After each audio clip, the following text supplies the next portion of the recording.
Listo, doctor, adelante.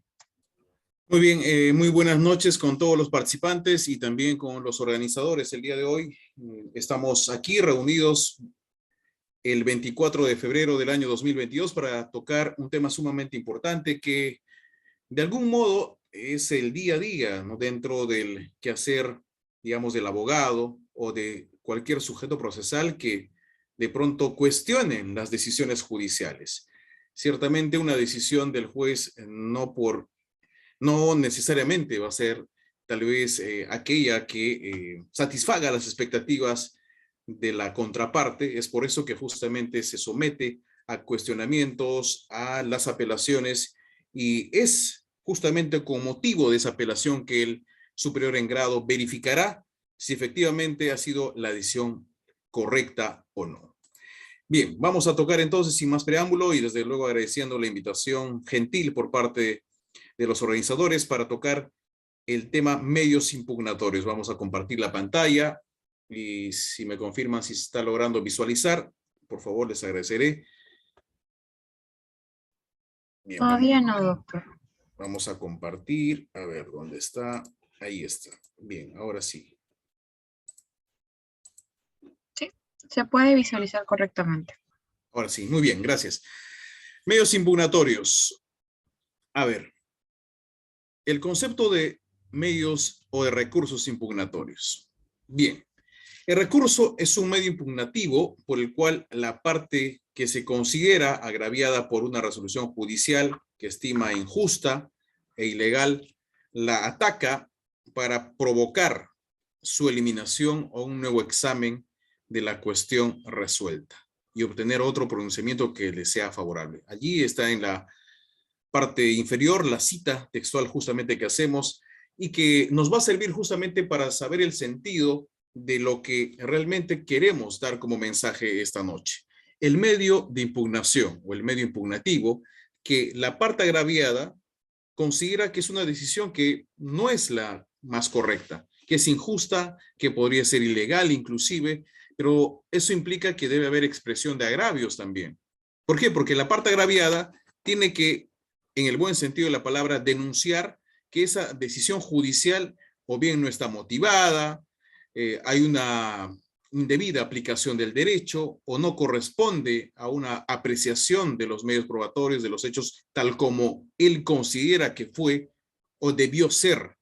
Entonces, ¿qué sucede? La apelación va orientada a atacar justamente esa decisión judicial para poder eliminarla o que de pronto merezca un nuevo examen por el superior en grado, por la sala, si es que la decisión ha sido emitida, por el órgano jurisdiccional de investigación preparatoria, a fin de que se resuelva, se emita un pronunciamiento que le sea favorable, de tal manera de que esta parte impugnante tiene que indicar cuál es la pretensión impugnativa. Quiere que se revoque, quiere que se declare nulo, quiere que se reforme y en qué sentido considera la parte agraviada con esa decisión que finalmente debería abrazar tal vez una decisión que considera la más correcta, la más justa. Como les decía, en un proceso judicial hay que entenderlo, en teoría general del proceso, que siempre va a haber un conflicto intersubjetivo de pretensiones. Y eso se ve con mayor notoriedad seguramente en los procesos civiles también. Como no, hace referencia de que en un proceso siempre va a haber alguien que va a sentir que ha perdido y otra persona que siente que ha ganado un proceso. Independientemente de las materias, si no, no existiría pues los recursos o medios impugnativos de tal manera de que denuncien que esa decisión no le es favorable y que esa decisión tendría que ser corregida por el superior en grado, en una etapa revisora. Entonces, fíjense, en teoría general del proceso hay que tener en cuenta esa circunstancia. El fundamento de estos recursos impugnatorios estriba en lo siguiente. Ya un maestro argentino también lo señalaba y Alberto Binder igual forma se indica que se trata de un control que se fundamenta en 4 pilares importantes, que la sociedad debe controlar cómo sus jueces administran justicia. Entonces, la mejor forma de poder cuestionar una decisión judicial es justamente una apelación. no son las manifestaciones, no es en las calles. Ciertamente puede generar indignación, tal vez una decisión judicial cuando se libera a una persona y el mensaje que llega al inconsciente colectivo es de que el juez lo soltó, se cometió o se está propiciando la impunidad, pero más allá de eso no sabe que tal vez ese requerimiento fiscal no ha sido debidamente motivado. Y los vemos con mayor notoriedad en los casos de prisión preventiva, en los requerimientos de prisión preventiva, que suelen ser mediáticos, que suelen resolverse sobre aspectos relacionados a la libertad propiamente, que solicitan cuando superan los 4 años de pena privativa de libertad y por lo tanto en su gran mayoría son delitos de gran notoriedad, relevancia, gravedad y que generan condiciones, ¿no? Posiciones contrapuestas y va a haber esa suerte de insatisfacción si es que la decisión judicial no le resulta siendo favorable a una de las partes. Yo recuerdo todavía que en ocasiones, antes de la pandemia, a veces la sociedad se organizaba, iba con sus carteles en la puerta de los tribunales. En cualquier distrito judicial seguramente ocurría lo propio y pretendían con ello generar presión para que los jueces tengan que resolver conforme ellos creen que debería ser lo correcto en una resolución.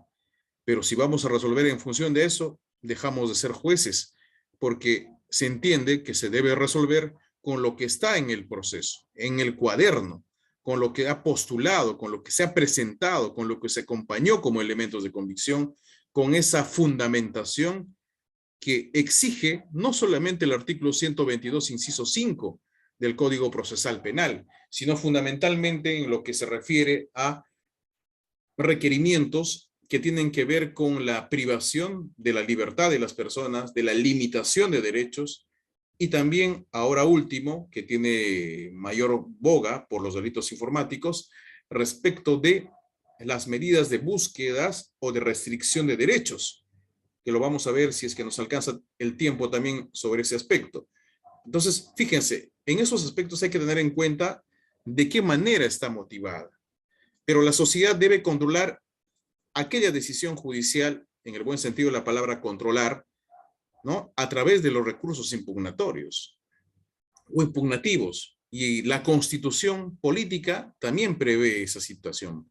Las decisiones judiciales pueden y deben además estar sujetas a todo tipo de crítica, pero una crítica dentro del marco, digamos, del debido proceso y de lo que corresponde impugnar a través de la pluralidad de instancias, ¿verdad? Entonces el accionante debe entender esa situación. El sistema de justicia penal debe desarrollar los mecanismos de autocontrol de igual forma, ¿no? Entonces, fíjense, inclusive hay que tener en cuenta que los sujetos procesales tienen interés que la decisión judicial sea controlada. Ese es uno de los pilares sobre los cuales también, desde luego, deben invocar interés, ¿no? ¿Cuál es, si esa persona es la legitimada o no para poder impugnar esa decisión?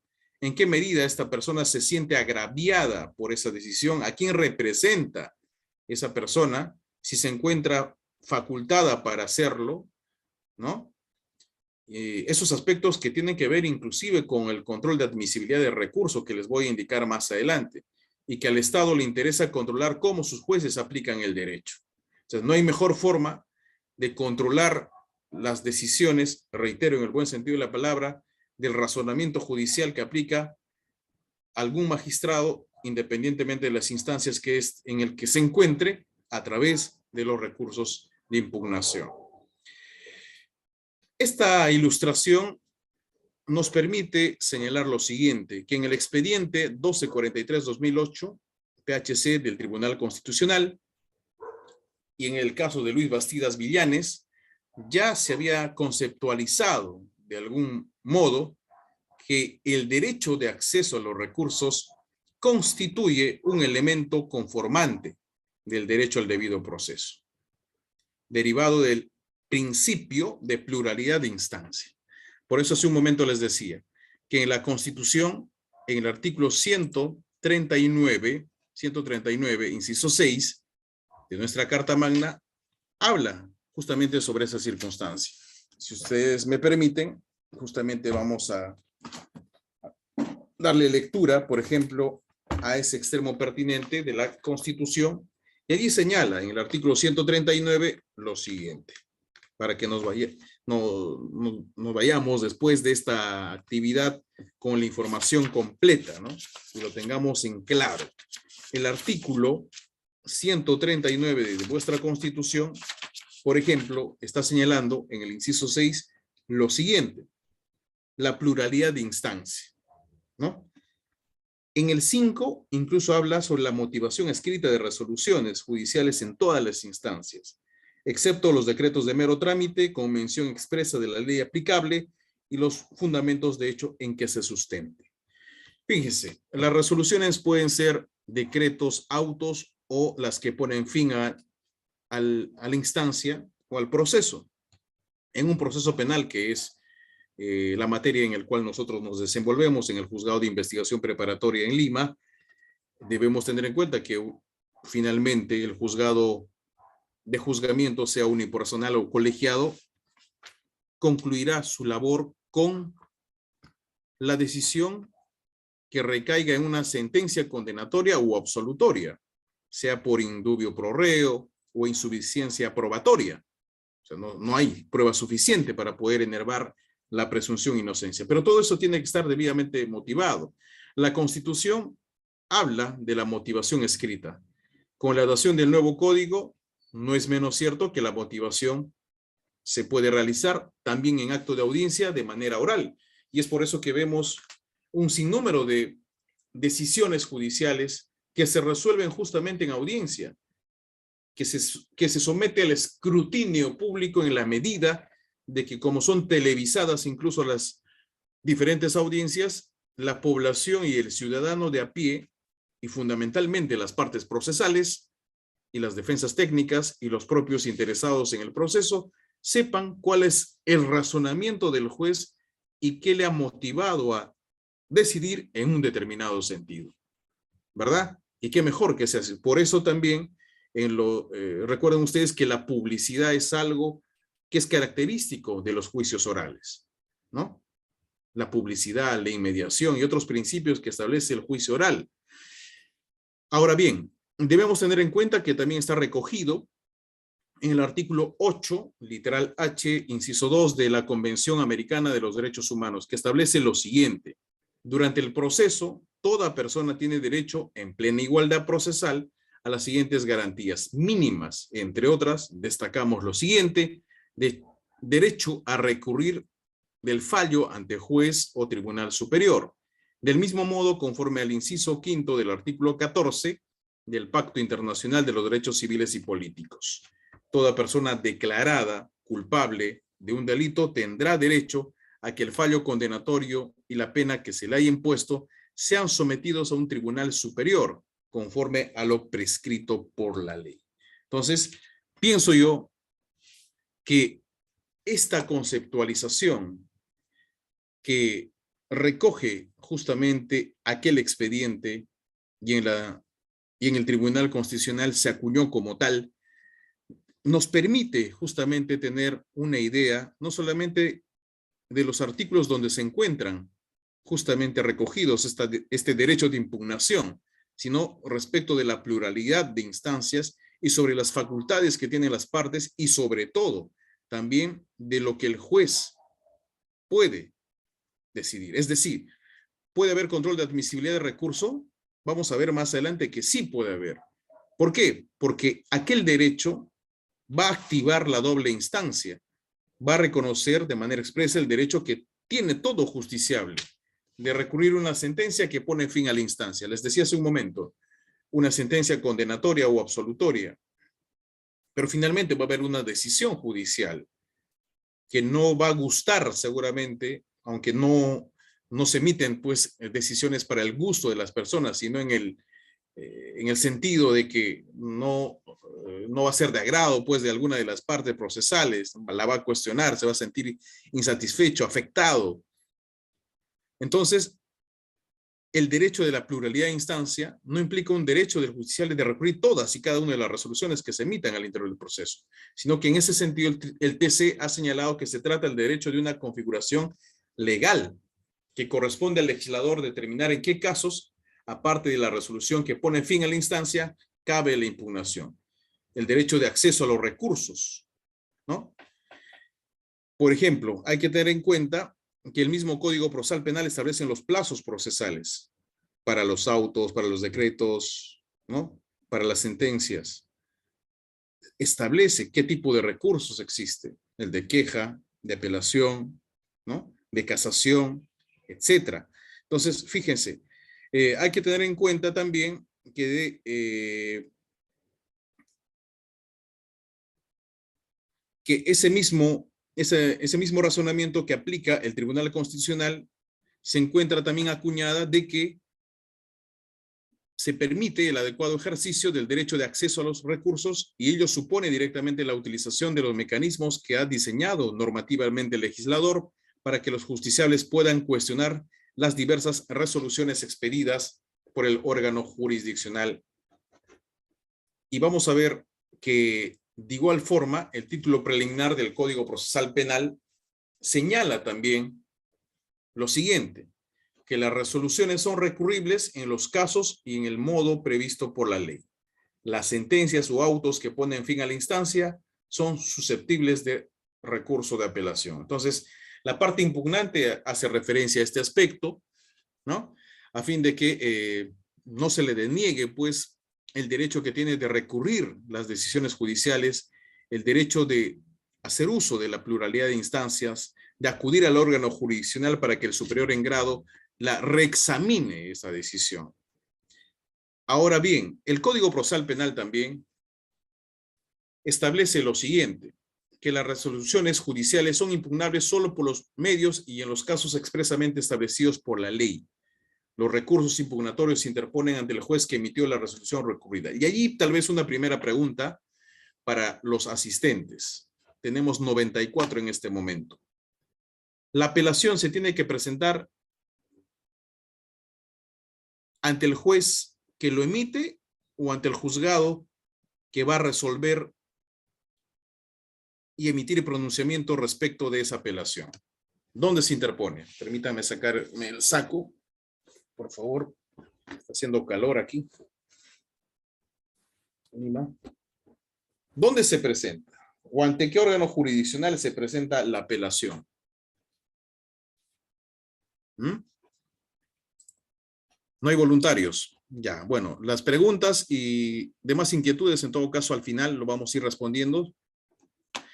Pero en concreto, al mismo tribunal que resolvió, dice Gustavo Salas. Sí, vamos entonces con esa primera participación porque efectivamente se tiene que presentar ante el mismo órgano jurisdiccional. ¿Pero por qué? ¿Se han puesto a pensar, se ha efectuado esa pregunta? ¿Por qué necesariamente ante el órgano jurisdiccional que emitió la decisión?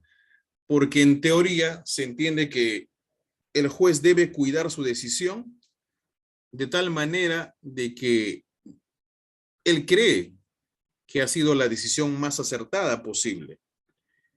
Pero curiosamente, el mismo Código Procesal Penal, y me parece que es correcto, le faculta al juez que ha emitido esa resolución efectuar también el control de admisibilidad de recursos. Muchas veces no se tiene en cuenta este aspecto, solamente se da el trámite, se eleva ante la sala y que ella vea la sala que resuelve, pero eso no lo libera al juez de primera instancia para que pueda también efectuar un control de admisibilidad. Me explico. El juez puede efectuar un control de admisibilidad de recurso, porque de algún modo tiene que cuidar su decisión judicial, ¿no? Fíjense, lo que podría ocurrir más adelante, seguramente podrían revocar esa decisión, la sala podría llamarle la atención, como ha ocurrido casos también, ¿no? Pueden reformar esa decisión, pueden hacerle ver los errores, aunque de eso se trata también, ¿no? Que le hagan ver los errores seguramente y que entienda que esa decisión no era la más correcta, pero les reitero, no está prohibido que el juez de primera instancia efectúe el control de admisibilidad de recurso. Me explico. Lo que ocurre comúnmente es de que una vez interpuesto el recurso, se admite a trámite, se eleva. Y ahí simplemente hace una suerte de mesa de partes y ya la sala tendrá que resolver lo que convenga, ¿no? Lo que crea conveniente. Pero el juez de primera instancia, en esa suerte de defender su decisión, podría verificar si ese recurso, ¿no?, se encuentra pues con todas las formalidades que exige la ley. Para empezar, el plazo. ¿Ha sido interpuesto dentro del plazo? Entonces tiene que verificar ese aspecto, porque de pronto tal vez ha precluido, ¿no?, la oportunidad procesal donde debían de impugnar. Les voy a contar un caso más adelante sobre este aspecto que incluso se ha recurrido en queja. La sala me dio la razón, ¿ya?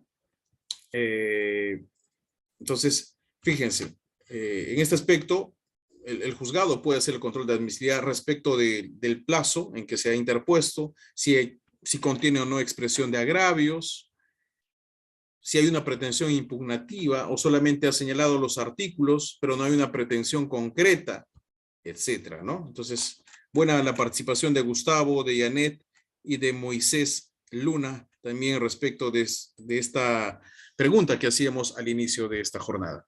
Vamos a tener varias seguramente, y si tienen ustedes algunas dudas o preguntas también lo pueden estar efectuando en la caja de comentarios. El derecho de impugnación corresponde solo a quien la ley se lo confiere expresamente. Antes de ir a esto, la sala también puede hacer control de admisibilidad de recursos. Podría incluso sacar una resolución señalando de que está o bien concedida o mal concedida también aquel recurso que calificó el juez de primera instancia. Entonces, la sala también puede, tal vez, bueno, debería efectuar ese control de admisibilidad de recurso para ver si ha sido bien concedida o mal concedida. No tanto para que no discutan el fondo del asunto, no, tampoco es así.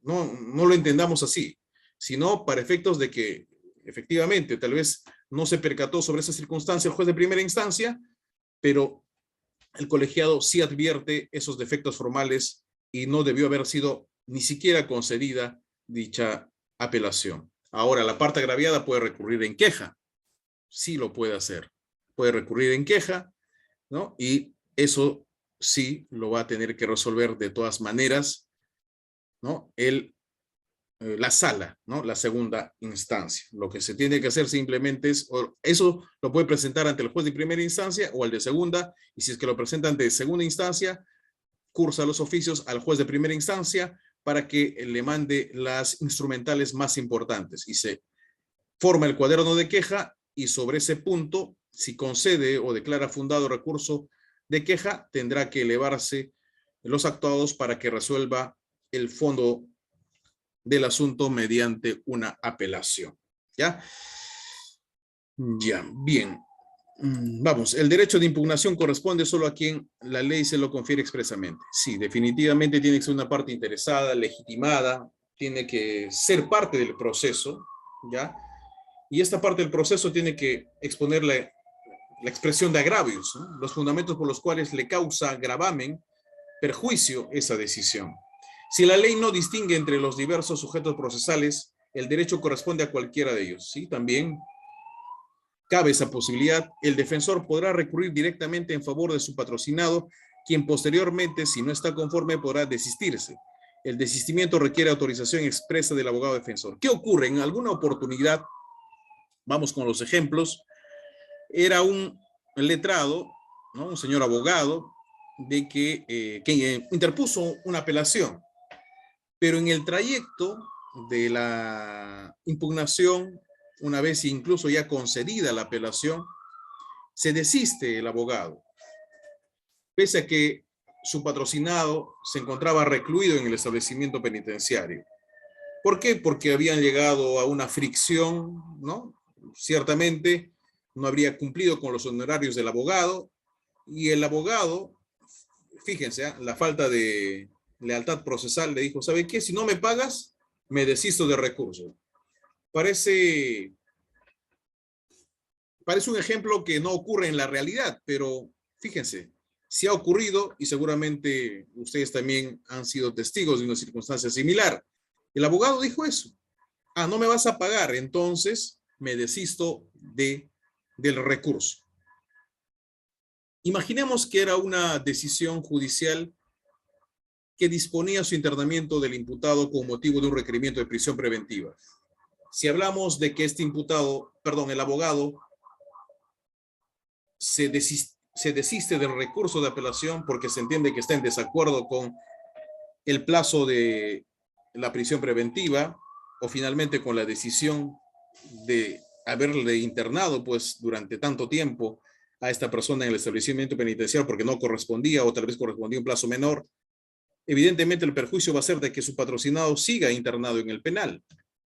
Entonces le va a causar un perjuicio pues a todas luces, ¿no? Irreparable a esta persona. Entonces lo que ha previsto el legislador es de que el desistimiento requiera autorización expresa del abogado defensor, pero sobre todo en circunstancias como las que he dicho, inclusive del propio interesado, del propio interesado, porque le va a causar gravamen a esta persona.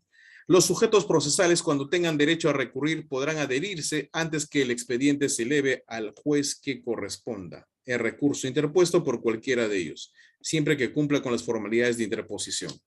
Vamos con ejemplos. Es una pluralidad de imputados en similar situación jurídica, varios abogados, y sin embargo, solamente uno de ellos apela a la sentencia condenatoria. Pero la decisión del colegiado podría repercutir en beneficio, en el buen sentido de la palabra, de todos los imputados. Y oh sorpresa, los demás abogados en su oportunidad tal vez creyeron de que ya la suerte estaba echada o que no les iba a ser favorable esa apelación. Otros seguramente se descuidaron del plazo, como en el otro ejemplo, tal vez no le cumplía con los honorarios y en todos los casos no apelaron, con excepción de uno que se apeló, era mucho más diligente, había lealtad para con su patrocinado, lealtad procesal, y apela y hace una buena apelación. Entonces, los demás abogados pueden adherirse hasta antes que se eleve eso a la sala para que hagan suyo también los mismos fundamentos de aquel abogado apelante, si es válido. Y en su oportunidad incluso pueden brevemente hacer uso de la palabra en el extremo que coinciden o convienen con la parte impugnante. Porque de pronto esa era la mejor salida en el sentido de que el razonamiento que utiliza la parte impugnante podría revertir las cosas, podría revertir esa decisión judicial de primera instancia, ¿no? Ahora, si no lo hacen, lo único que va a ocurrir en la audiencia de apelación es que tendrá que oralizar únicamente el abogado que ha apelado, porque los demás simplemente no apelaron, no hicieron nada, ¿no? Fíjense. Bien, avanzamos. Los sujetos procesales, cuando tengan derecho a recurrir, podrán adherirse, ya lo dijimos eso. La facultad de recurrir, ¿qué ha pasado acá? Un momento. Doctor, al momento de compartir la pantalla, hay una partecita donde dice no permitir que otros participantes editen. Creo que editaron, ¿verdad? Sí, por eso desactive esa opción para evitar problemas. ¿Dónde dice? Anotación para otros. Ya. Ajá, desactivado. Pero Listo. ya, pero ya aparecen todas las diapositivas. Sí, no lo puedo borrar, creo. No, no se puede borrar. Entonces se tendrá que continuar así. Ya, salvo que cierre el archivo y lo vuelva a abrir. Claro, deje de compartir y vuelva a compartir. Ya, a ver. Pero recuerda que tiene que desactivar esa opción. Ya. Un momento.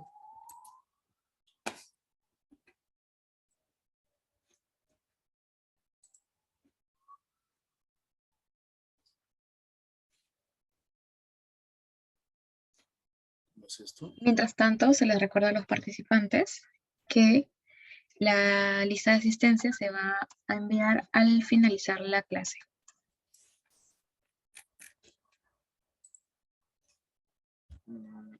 ¿Dónde están?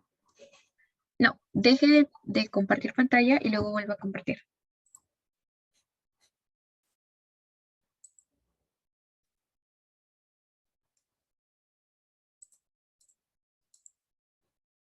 Mm.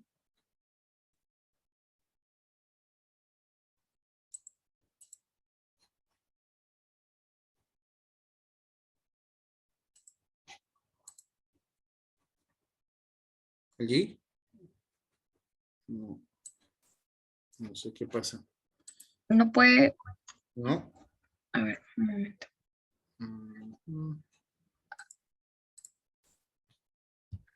Igual aparece. No sé qué hicieron.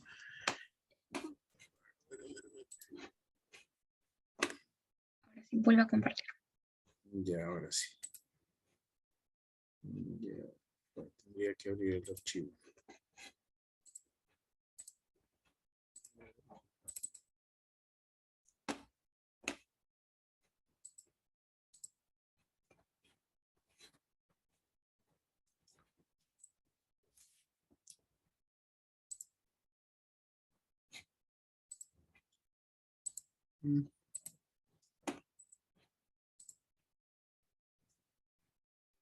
Ya, ahora recuerde que tiene que desactivar la opción de evitar que otros participantes. Ya, Ya, ahora sí, doctor. ahora sí. Están inquietos los participantes. Ya. Ahora sí, continuamos entonces. Bien. Bien, vamos a esta diapositiva, pero antes de eso, les iba a señalar como ejemplo, ¿no? Por ejemplo, ¿qué ocurrió en una audiencia de prisión preventiva en el que se precisó de que toda decisión judicial de prisión preventiva tiene como plazo 3 días para poder recurrir en apelación? Pero sucede que la abogada presenta su apelación al 5.º día, teniendo en cuenta que debió haberse notificado en una casilla electrónica y que por lo tanto 3 días más 2 le permitía y habilitaba que al 5.º día recién vencía la oportunidad y el plazo para efectos de que formalice su apelación. ¿Es válido ese razonamiento? Tenía hasta el 5.º día para poder fundamentar su apelación. Sucede que en acto de audiencia se le ha preguntado, ¿usted va a apelar, no va a apelar? Interpongo recurso de apelación, el mismo que fundamentaré dentro del plazo legal. Bueno, también hay ocasiones en las cuales se reserva, pero sabemos muy bien que ya tiene que haber voluntad impugnativa. Pero en este caso, si hubo voluntad impugnativa, dijo que apelaría y que fundamentaría dentro del plazo legal. Pero como es una decisión que se ha emitido en audiencia, el plazo corre desde el día siguiente, desde el día hábil. Entonces tenía hasta 3 días para poder apelar la decisión que se ha emitido en acto de audiencia con la lectura íntegra de la resolución que declaró fundada la prisión preventiva. La defensa señala de que tenía hasta el 5.º día para poder apelar. ¿Cuál era el razonamiento válido? Interpuso recurso de queja por denegatoria de apelación. La sala se refirió al respecto, indicando de que en efecto el mismo Código Procesal también prevé de que una vez emitida la decisión sobre prisión preventiva y en acto de audiencia debió haber apelado hasta el 3.er día. Y el imputado se quedó 9 meses en el penal por desidia de la defensa de no haber apelado, pretendiendo de pronto tal vez habilitar hasta el 5.º día cuando eso ocurre en circunstancias que se apela una decisión judicial que se le notifica regular y comúnmente a las partes procesales y se habilita justamente el espacio para efectos de computar hasta el 5.º día producto de una notificación en casilla electrónica. pero esto había sido puesto de conocimiento en audiencia respecto de los fundamentos que ha servido al juzgado para que pueda tomar la decisión de declarar fundada la prisión preventiva. ¿Qué opinan sobre ese punto? A ver si me lo hacen saber después. Bien, lo cierto es de que la facultad de recurrir se ha reconocido en el Código Procesal Penal para los casos y en el modo previsto por la ley. Y así está establecido, como lo hemos señalado también hace unos segundos. El artículo 416 señala que las resoluciones apelables y sobre la exigencia formal radica en que el recurso de apelación procederá contra las sentencias, ¿ya?, contra los autos expresamente declarados apelables o las que causen gravamen irreparable. ¿A qué se considera entonces? Lo irreparable en la casación 1-2007 Guaura señala que la resolución que no pone fin al procedimiento penal no causa un gravamen irreparable, en tanto que no resuelva sobre el objeto procesal. Por ejemplo, el auto que resuelve el pedido de nulidad absoluta. Avanzamos.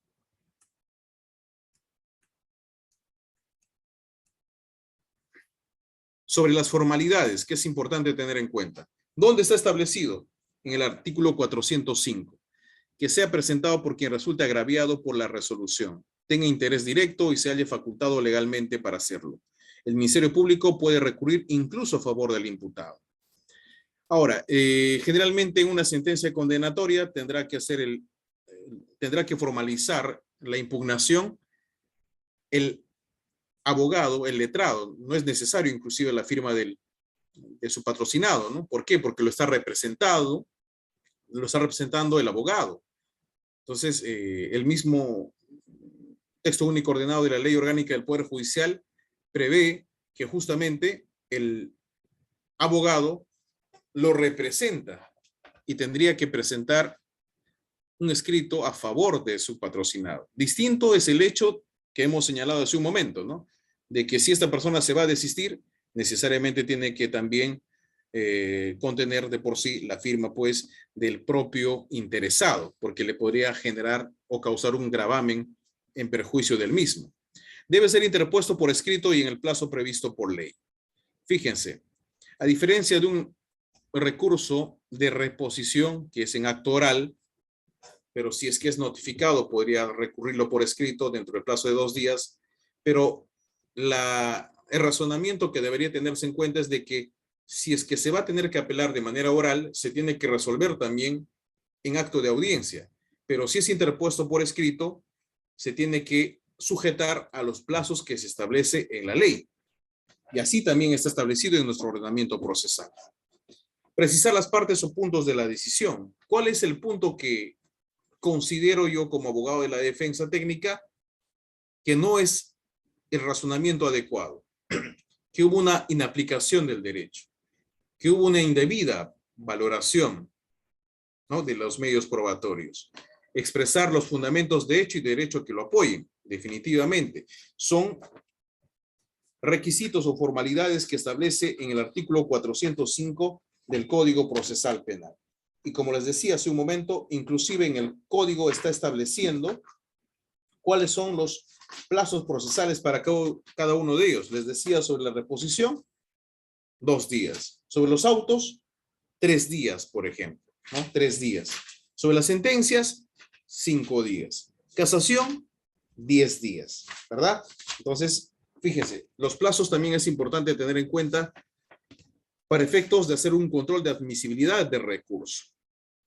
Ahora bien, debemos tener en cuenta que cuando se señala que debe haber una precisión de las partes o puntos de la decisión, a que se refiere la impugnación, no solamente se refiere a que se transcriba la decisión del juez que le ha causado justamente perjuicio con ese razonamiento que ha utilizado el juez. No, sino también tiene que señalar de manera específica los fundamentos de hecho y de derecho que lo apoyen, de qué manera contradice, y debe concluir formulando una pretensión concreta. Esa pretensión concreta debe ser indicando si se está apuntando a revocar o a declarar nulo esa decisión. Los recursos interpuestos oralmente contra las resoluciones finales expedidas en audiencia se formalizarán por escrito en el plazo de 5 días, salvo disposición distinta. ¿Ya? Otro aspecto importante, por ejemplo, es lo siguiente, sobre los tipos de recursos que tenemos. El recurso de reposición, recurso de apelación, casación y queja. Y los plazos, como les decía, es en el artículo 414. En el artículo 414 está señalando que son 10 días para la casación, 5 días para la apelación contra sentencias que ponen fin al proceso, que resuelven ya el fondo del asunto, 3 días para recurso de apelación contra autos interlocutorios, el recurso de queja y apelación contra sentencias emitidas conforme a lo previsto en el artículo 448. 2 días para recurso de reposición y el plazo se computará desde el día siguiente a la notificación de la resolución. Por eso les decía, ¿no? Distinto es que haya sido emitido de manera oral, porque allí ya se está notificando a todas las partes procesales, y distinto será cuando se notifique por casilla electrónica. ¿Qué aspectos importantes hay que tener en cuenta? ¿Qué preceptos? Por ejemplo, respecto del actor civil, solo podrá recurrir respecto del objeto civil de la resolución. ¿Por qué? Porque ha cesado la legitimidad en el extremo de la reparación civil de parte del Ministerio Público. Y quien se ha constituido en actor civil es la parte agraviada. Recuerden ustedes que entre la parte agraviada y el actor civil hay una diferencia fundamental. Lo pongo como hecho. En el homicidio, un accidente de tránsito, lo que fuera, ¿no? La parte agraviada, ¿quién viene a ser? El actor civil, ¿quién viene a ser? La parte agraviada será el dueño, el titular del bien jurídico protegido por ley, ¿no? La persona que falleció. Implica entonces una preexistencia de vida respecto de esta persona que lamentablemente ha sido pues interceptada por otra y le dio muerte, ¿no? Producto de un asalto o un accidente de tránsito. Pero aquel titular del bien jurídico, vida, muerto, y está muerto, y el muerto está. Quien va a salir en defensa de los derechos, digamos, patrimoniales, quien va a buscar el afán resarcitorio, va a ser el actor civil, los familiares directos, los herederos forzosos. Entonces, estas personas se constituyen como actor civil y van a indicar inclusive en la solicitud de constitución de actor civil la pretensión resarcitoria y debería incluso indicar con qué elementos va a demostrar el daño patrimonial, extrapatrimonial, lucro cesante, daño emergente, etcétera. No se trata simplemente de que sea un monto postulatorio y que no esté acompañado mínimamente de elementos de convicción, porque este extremo también tendría que demostrarse. Más adelante, a nivel de la etapa intermedia, puede presentar un escrito de pretensión resarcitoria, distinto a la solicitud de apersonamiento y constitución de actor civil propiamente. Entonces, en la etapa intermedia, una vez que se le es notificado durante 10 días con el requerimiento de control de acusación, podría objetar inclusive el monto de la reparación civil. Pero tendría que también acompañar los medios probatorios con los cuales va a pretender demostrar a nivel del plenario el objeto de reparación civil. Y esto es importante en la medida que de pronto, si bien no deja de ser un monto postulatorio, pero se tiene que confirmar o desvirtuar o corroborar a nivel del juicio si efectivamente ese monto, digamos, corresponde o no, porque de pronto podría ser desmesurado. Sobre ese punto sí se puede hacer algún tipo de control a nivel de la etapa intermedia, que no sea un monto pues exorbitante, no por el hecho de que se le es posible postular un monto, esta tenga que ser pues desproporcionada. Ahora bien, a nivel de la sentencia y en el extremo de la resolución, si bien va a haber una pena y corresponde una reparación civil, solo ese extremo tendrá que ser apelada por el actor civil. A eso se refiere este artículo. El agraviado tendrá derecho a impugnar el sobreseimiento y la sentencia absolutoria. No desarrolla él o los supuestos. Ahora, ¿a qué nos estamos refiriendo aquí? Por ejemplo, ustedes saben que en el sobreseimiento o el sobreseimiento como tal se requiere a tenor del artículo 344 del Código Procesal Penal. Artículo 344. Y en el artículo 344 existen diferentes supuestos por los cuales se puede solicitar el archivo. Ya puede ser que el hecho objeto de la causa no ocurrió, ¿no? O no es atribuible a ese imputado, ¿ya? Porque si bien era una denuncia tal vez difamatoria, una denuncia tal vez calumniosa, ¿no? O que era con el afán de perjudicar a alguien, ¿no? Simplemente no se realizó. Ahora, el otro ejemplo, hay una pluralidad de imputados, pero solamente uno es el responsable de ese hecho. Los demás tal vez tienen alguna cuota de participación y el fiscal ha solicitado el sobreseimiento en el extremo de los demás imputados y solo uno será sobre quien pesará un requerimiento de acusación para que transite todavía las demás etapas procesales.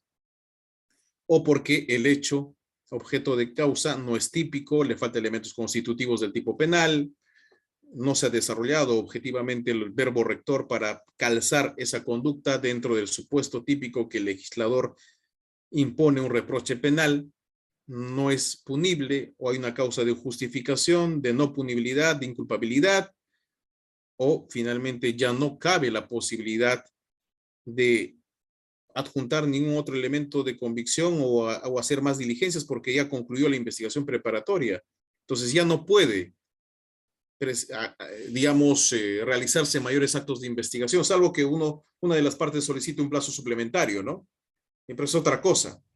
Pero ya venció, ya concluyó la investigación preparatoria, ya no hay forma de poder sostener un juicio oral en esas condiciones. Fíjense. Entonces, el fiscal va a solicitar el sobreseimiento de la causa por esas causales del 344. Sumado además a que en el hecho en concreto, incluso la acción penal pudo haber extinguido porque no denunciaron. El hecho es hace 4 o 5 años atrás, ya venció el plazo ordinario y extraordinario de prescripción de la acción penal porque simplemente no activó el aparato estatal y el ente persecutor no pudo desarrollar una investigación oportunamente. Fiscal solicita el sobreseimiento. Este sobreseimiento le es admitido o le es declarado fundada, mejor dicho, por el juzgador. ¿Qué debió de haberse advertido aquí? Que en la audiencia de sobreseimiento participen todas las partes procesales o se puede prescindir de la participación del agraviado. Porque recuerden ustedes que en la audiencia de control de acusación, la norma sí es clara.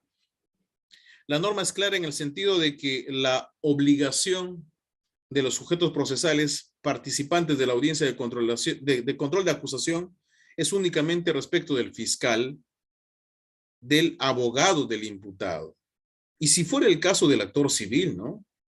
Pero si no concurre el actor civil, no quiere decir que la audiencia no se va a llevar a cabo, porque el artículo 85 ya ha establecido cuáles diligencias son de carácter inaplazable. Ciertamente el sobreseimiento o la audiencia preliminar de sobreseimiento como tal es inaplazable.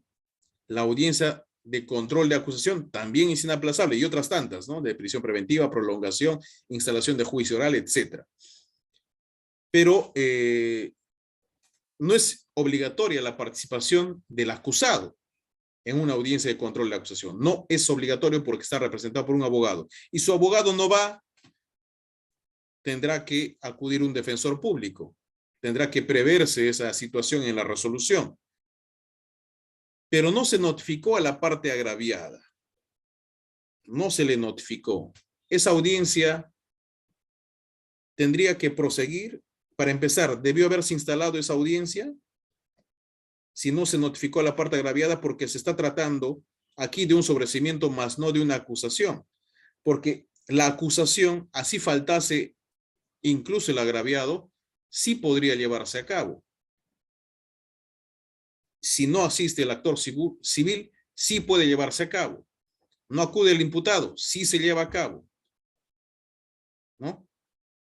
Fíjense, en el sobreseimiento es distinto, porque en el sobreseimiento Se trata de que ya el proceso, para que se recuerden, va a morir, va a terminar, se va a sobreseer, se va a archivar el caso. Entonces resultaría siendo contraproducente de que esta audiencia se lleve a cabo sin la previa notificación de la parte agraviada.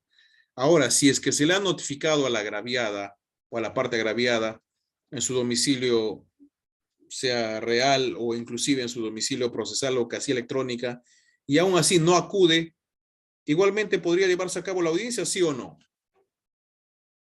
A diferencia del primer ejemplo, ¿podría llevarse a cabo? Sí podría llevarse a cabo. ¿Por qué? Porque allí sí se ha notificado.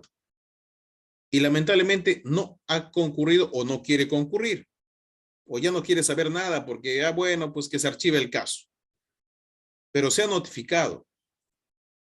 Y el juez, otra tercera pregunta, el juez tendría que resolver en ese acto sabiendo que pese a que ha sido notificado, no ha concurrido y tendría que escuchar por qué se va a archivar el caso, tendría que escuchar el agraviado, la decisión del juez, porque se está tratando de un sobreseimiento,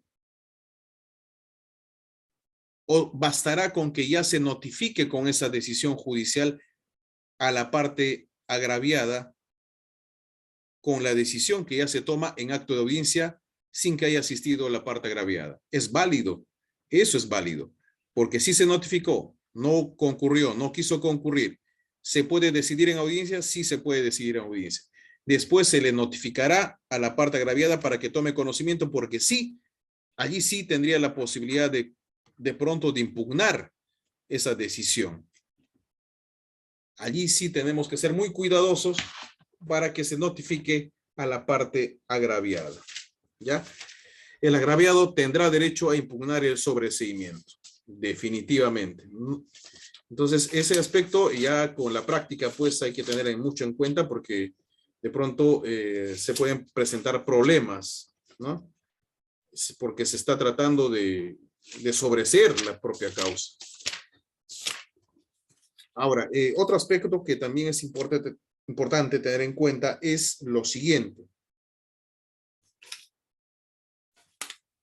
Que el artículo 95, inciso 1, también en el literal B, señala lo siguiente. A ser escuchado antes de cada decisión que implique la extinción o suspensión de la acción penal, siempre que lo solicite. Tendría que solicitarlo, ¿no? Eso es lo que dice el Código Procesal Penal. Pero el juez garante tiene que tener en cuenta que también se le tiene que notificar para que le permita, de ser el caso, impugnar esa decisión. Y así lo dice en el inciso D, a impugnar el sobreseimiento y la sentencia absolutoria. Entonces aquí no podríamos señalar de que solamente se refiera pues a la acción civil. Podría referirse inclusive a la absolución. ¿Por qué? Porque es una decisión ya final. ¿Está bien? Otro aspecto a tener en cuenta sobre este punto es, a ver, lo siguiente, el agraviado. Sobre el agraviado es suficiente, me parece, hasta este punto. Bien, entonces el agraviado podría impugnar más allá del objeto civil de la resolución, sí, en un sobreseimiento, ¿ya? O cuando la sentencia sea absolutoria. Bien. Otro aspecto importante a tener en cuenta es sobre la oportunidad de determinar la reparación civil. Bueno, esto se determina conjuntamente con la pena, ya lo hemos señalado, y es justamente con motivo de la sentencia en el cual se determine la pena, seguidamente la reparación civil, que el agraviado tendrá que impugnar ese extremo, ¿no? Si es en ese punto. La sentencia absolutoria o el auto de sobreseimiento no impedirá al órgano jurisdiccional pronunciarse sobre la acción civil derivada del hecho punible válidamente ejercida cuando proceda. Este es un aspecto importante, pocas veces desarrollado. ¿A qué nos estamos refiriendo? Si estamos frente a una situación de pronto que resultaría siendo un hecho extrapenal, ¿ya? Pero nació como una denuncia. Lamentablemente, ha merecido pues una investigación preparatoria, ¿ya? Y el fiscal llega al convencimiento después de la investigación preliminar, preparatoria, etapa intermedia, con un requerimiento de sobreseimiento. Pide el sobreseimiento, pero que se le imponga una reparación civil, ¿no? Para que se vaya un poco satisfecho la parte procesal. ¿Es posible? Sí. Puede haber una sentencia absolutoria, como puede haber un sobreseimiento, y que el juez también de oficio o a petición del Ministerio Público se le imponga una suma, ¿no? Que resulte siendo razonable producto de la afectación o el perjuicio que se ha ocasionado. Sí es posible esa circunstancia. Lo que va a hacer es archivar la causa, pero más no va a merecer pues una sentencia de fondo, ¿no? Sino ya en la etapa intermedia se puede archivar la causa imponiendo una reparación civil. La diferencia del sobreseimiento con el archivamiento es la siguiente. El sobreseimiento es un requerimiento que además debe estar fundamentado a tenor del artículo 122, inciso 5, que se postula por parte de los sujetos procesales, que podría ser la fiscalía, que podrían ser los demás abogados, y que se tiene que resolver en acto de audiencia con conocimiento y autorización del juez, generando el debate en el contradictorio. Pero el archivo preliminar es una decisión que adopta el Ministerio Público sin necesidad de audiencia, sin necesidad de intervención del juez. Y si la parte agraviada está disconforme, recurrirá en queja a nivel preliminar, ¿no? Es decir, ante el Ministerio Público. Y ya el fiscal superior dispondrá que se practiquen de pronto algunas diligencias adicionales o finalmente que se formalice la investigación preparatoria, porque sí, pues, cabe una formalización de investigación preparatoria y el fiscal está renunciando tal vez a esa, a esa facultad persecutoria del delito, ¿no? Entonces, ese aspecto hay que distinguir. Ciertamente el sobreseimiento apunta también a archivar el caso, ¿no? Pero la palabra correcta es sobreseimiento con intervención del juez en audiencia, y el archivo a nivel preliminar solo es una potestad, ¿no?, del Ministerio Público sin audiencia, sin intervención del juez, que puede recurrirse en queja y el fiscal superior dispone que se formalice o que se amplíe la diligencia o que se confirme el archivo también. Y con eso culmina el trámite. Bien, avanzamos. Esta figura les puede servir para efectos de tener en cuenta cuáles son los plazos procesales. Bueno, ciertamente ya les estaba indicando, ¿no? Para que ustedes tengan conocimiento de cuáles son los plazos que se debe de tener en cuenta de conformidad al artículo 415 y siguientes del Código Procesal Penal, ¿no? Vamos avanzando. Ese cuadro les va a servir, véanlo con calma. Lo que está indicando allí es de que, por ejemplo, en el caso de una apelación, se tiene que fundamentar en 5 días, ¿ya? El control de admisibilidad de recurso lo puede realizar el juez de primera instancia, como ya les venía anticipando, ya ha sido motivo de la primera pregunta. En el artículo 405, inciso 3, permite que el juez que emitió la resolución impugnada se pronuncie sobre la admisión del recurso y notificará su decisión a todas las partes, luego de lo cual inmediatamente elevará los actuados al órgano jurisdiccional competente. El juez que deba conocer la impugnación, aún de oficio, podrá controlar la admisibilidad de recurso y en su caso podrá anular el concesorio. Entonces, allí se refiere a los dos momentos: a la facultad que tiene el juez de primera instancia de hacer la calificación de admisibilidad de recurso, y en el segundo momento, a la facultad que de oficio el colegiado, sala superior, tiene que efectuar también sobre la admisibilidad de recurso para que determine la anulación del concesorio inclusive, porque puede estar mal concedido, pero entiéndase que esto no debería ser en el sentido de que no quieren ver el fondo de la apelación, sino que no tiene los presupuestos formales que se establecen para todo recurso impugnatorio. puede haber una inadmisibilidad, un rechazo de plano. Yo recuerdo también que en alguna oportunidad el fiscal me plantea un recurso de apelación contra un determinado expediente, las partes procesales y todo lo demás. Era una prisión preventiva, si no me equivoco, que se le ha denegado. Se le deniega la prisión preventiva, ya sería reo libre el imputado, y plantea una apelación con otro número de expediente el fiscal, Ministerio Público. Plantea con otro número de expediente. Y después de pasado el plazo, como ya no se le notificaba con el concesorio, señala Fiscalía de que solamente hubo un error material en la consignación del número de expediente y que se entienda que lo que quiso decir es el número 350 o 420, lo que sea. ¿Creen ustedes que debería de aceptarse esa circunstancia y elevar aquella apelación ante la sala? Mira, ¿cuántas preguntas ya les hice? Ya les hice varias. Y sucede que en ese caso, incluso, si mal no recuerdo, planteó hasta recurso de queja por denegatoria de apelación, pero finalmente era un error que partió del propio impugnante, ¿no? O sea, apelar un expediente distinto y en la fecha límite.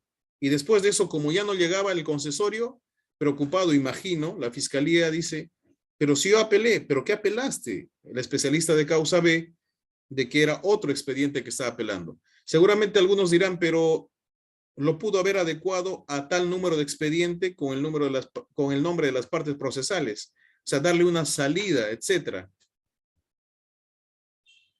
¿En beneficio de quién? ¿Y por qué? Si fuese así, tendría que actuarse de igual manera para todas las demás partes procesales. ¿Verdad? Entonces, el de mesa de partes no podría resultar siendo responsable de las deficiencias de cómo es que apela, qué partes está considerando, qué número de expediente se está poniendo a consideración del juez. Incluso en ocasiones también se ha visto que las apelaciones resultaban siendo solamente un copia y pega de otros recursos, de manera grosera, inclusive con las mismas partes procesales que correspondían a otro expediente. Entonces, por eso justamente el 405 permite al juez de primera instancia de que efectúe el control de admisibilidad de recurso. Y eso es importante, ¿no? No solamente para que se entienda que el juez debe defender su decisión, que no se entienda así, sino para ver que efectivamente, a tenor de este artículo que habilita al juez de primera instancia, verificar si está presentado dentro del plazo, si existe expresión de agravios, si hay una pretensión impugnativa concreta, si por lo menos se está indicando el error de hecho y de derecho, ¿verdad? Eso es importante entonces para tener en cuenta. Como que también en la Corte Suprema existirá un filtro y un control de admisibilidad de recurso de aquello que conceda también el propio colegiado superior. Entonces, verá si el inferior en grado ha concedido debidamente o no. Ocurrió en un caso, por ejemplo, de corrupción de funcionarios, en el cual la Sala Suprema da por mal concedida o anula el concesorio de lo que concedió la Sala Superior. ¿Por qué? Porque allí no se iba a desarrollar ninguna línea jurisprudencial. Y ustedes sabrán, ¿no? Y es importante aclarar que en una casación es un recurso, pues, extraordinario. No es un recurso ordinario. Y la procedencia, sus causales y el trámite y sus razones de desestimación están en el 427 y siguientes.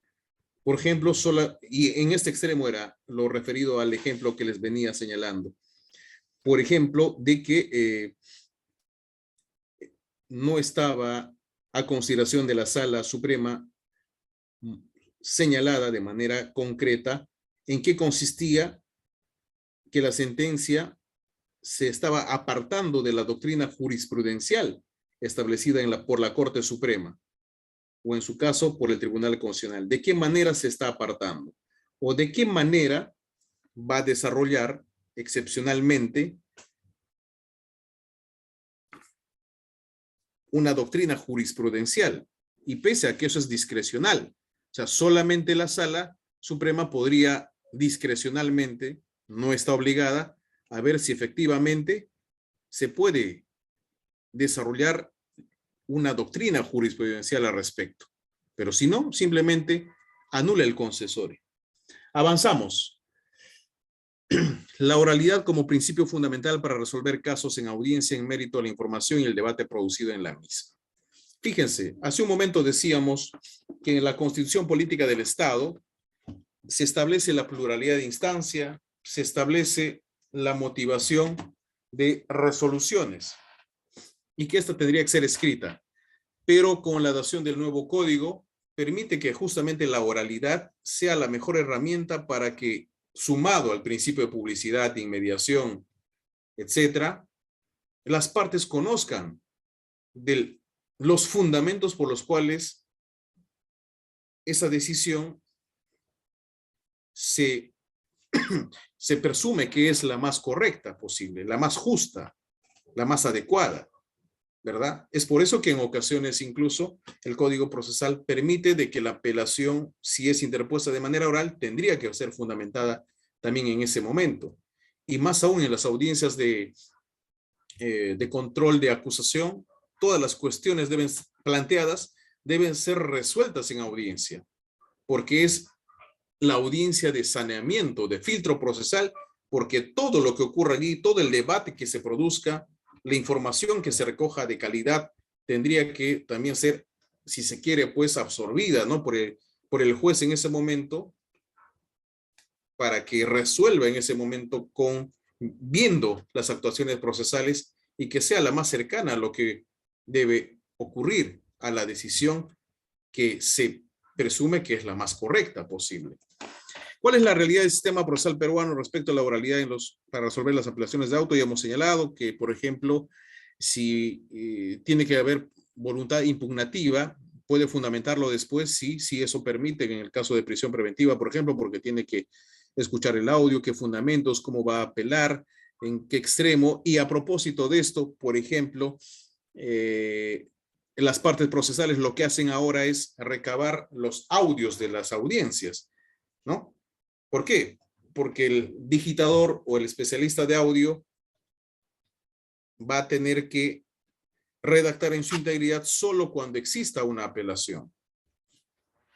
En los casos donde se ponga fin al proceso, sí están obligados de alguna manera a hacer la totalidad, ¿no? O en su integridad las resoluciones, llámese un sobreseimiento, una terminación anticipada, etcétera, ¿no? Pero en respecto de las audiencias de prisión preventiva, y eso porque el reglamento también de despacho judicial y las demás directivas sobre el particular, como ya lo hemos explicado en algunas anteriores ponencias, señalan, ¿no? De que el especialista de audio puede hacer una suerte de bitácora respecto de lo que acontece resumidamente, ¿no? En audiencia. Cuando apelan las partes procesales, recién tendría que hacer la integridad del registro o del tipeo de lo que se ha registrado en audio, ¿verdad?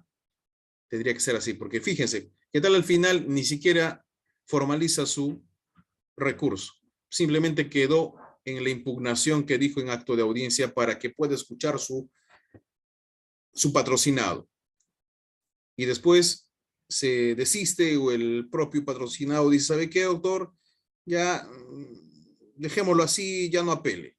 Además, no tengo dinero para que apele. Y el otro también dirá, sí, pues mejor lo dejamos así.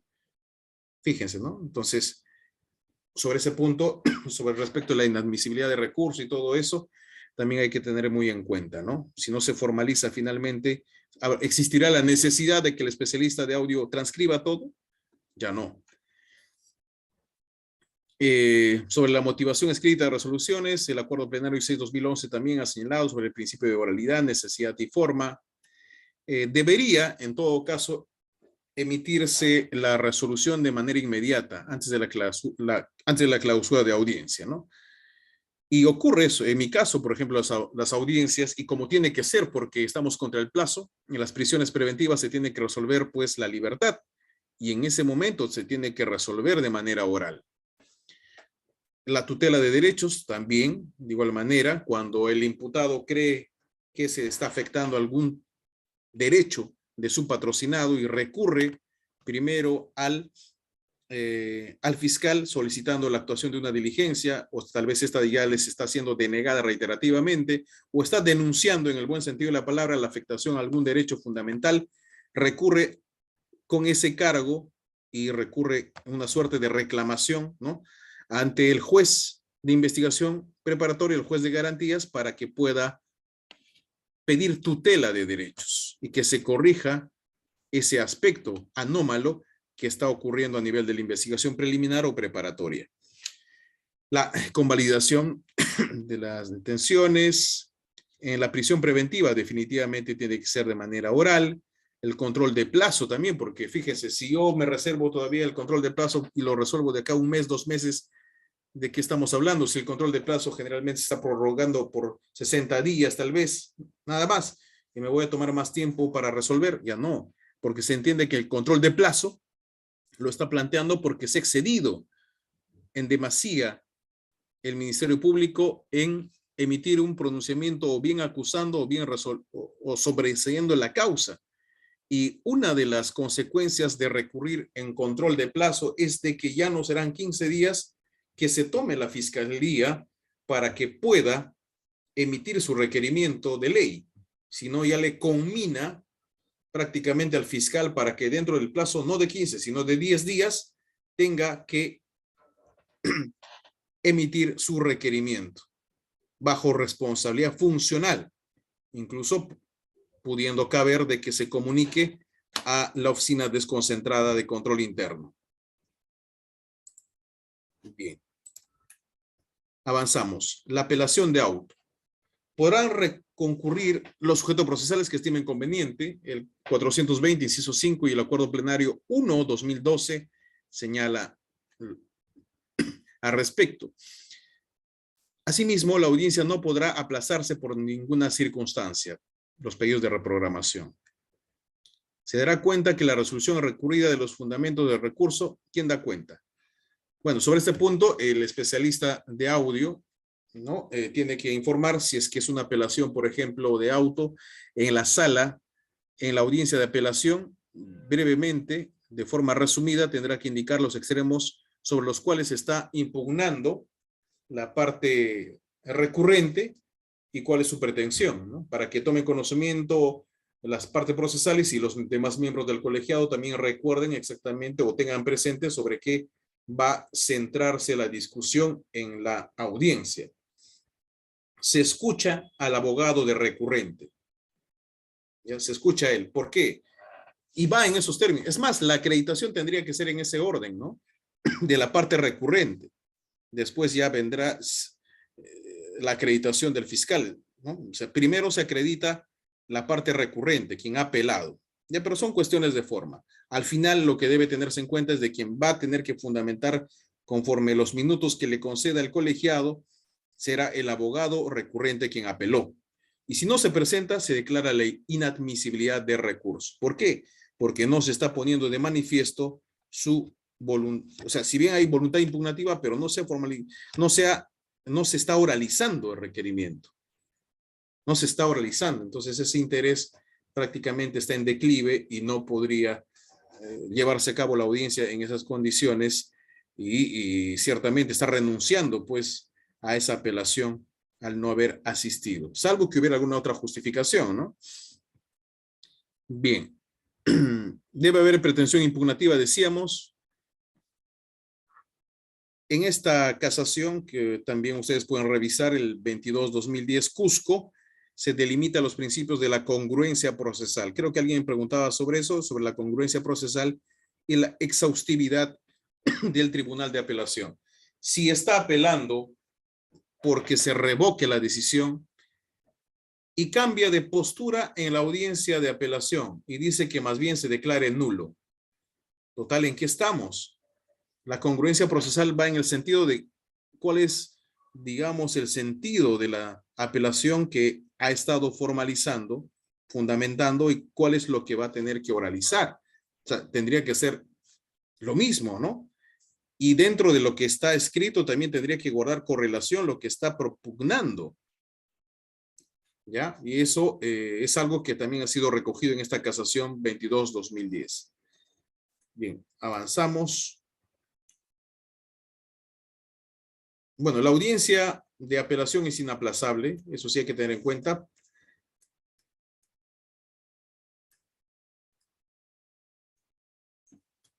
¿Cuáles o qué audiencias son de carácter inaplazable? A propósito de lo que hemos señalado hace un momento.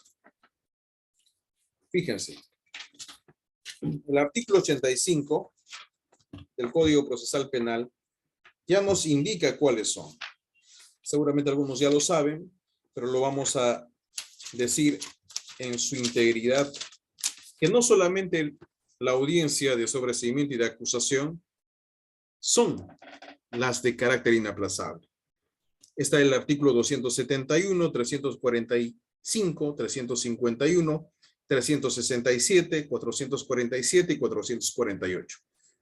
¿Cuáles, doctor? En concreto, la audiencia de prisión preventiva, de prolongación de prisión preventiva, sobreseimiento, acusación, bueno, tendríamos que, por extensión, también entender que la audiencia de requerimiento mixto, ¿no? Porque en el mixto primero se va a discutir el sobreseimiento, luego la acusación, definitivamente. Primero el sobreseimiento, luego la acusación. No deja de ser inaplazable. La audiencia de incoación de proceso inmediato. Incoación de proceso inmediato. La audiencia de juicio inmediato. En los procesos de flagrancia, ¿no? La audiencia de instalación de juicio oral. Es por eso que para efectos de la instalación válida de una audiencia se debe de contar incluso con la presencia del imputado, de tal manera que si no concurre, se puede suspender o reservar la instalación de esa audiencia hasta que sea capturado el imputado. En el extremo de este, ¿no? Si son varios imputados, tendría que estar llevándose a cabo hasta que a esta persona se le detenga, se le ubique, ¿no?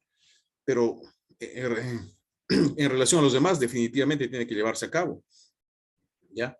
Una vez que lo capturen, si fuera el único imputado, allí se lleva a cabo todas las secuencias, todas las actuaciones procesales, ¿no? Con la instalación válida, con su concurrencia. Después de eso, ¿puede faltar el imputado? Sí, porque se le va a preguntar, en principio, si se va a acoger a la conclusión anticipada.